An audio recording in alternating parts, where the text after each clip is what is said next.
राम राम मंडळी, जय मल्हार, जय खानदेश. आज आपण तयार करेल शाईन गाडीवर 125 सीसी होंडानी शाईन गाडीवर रिव्हर्स फॉरवर्ड गिअर ट्रॉली. आपला कस्टमर येईल सातारातून. आपण त्याचे विचारू त्याचं नाव वगैरे सगळा ॲड्रेस.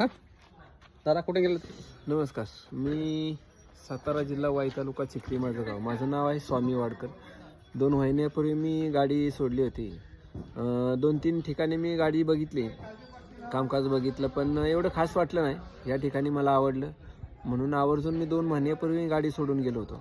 आणि जशी मला हवी त्या पद्धतीत साहेबांनी गाडी चांगल्या पद्धतीने बनवली. मटेरियलचा जर विचार केला तर चांगल्या पद्धतीचं मटेरियल वापरले. आणि हा व्हिडिओ बघून जर तुम्हालाही वाटत असेल की या ठिकाणी बनवावी तर अवश्य बनवा. वापर काय असणार आहे आपला? काय गाडीचा वापर काय असणार? आता या ठिकाणी वापरायचं तर माझं हार्डवेअर, प्लंबिंग, इलेक्ट्रिशियन, आरओचा प्लांट आहे. मी जारसाठी ही गाडी, सिमेंटसाठी सुद्धा ही गाडी वापरणार आहे. त्याच्यामुळे हेवी मटेरियलसाठी ही मी गाडी वापरतो.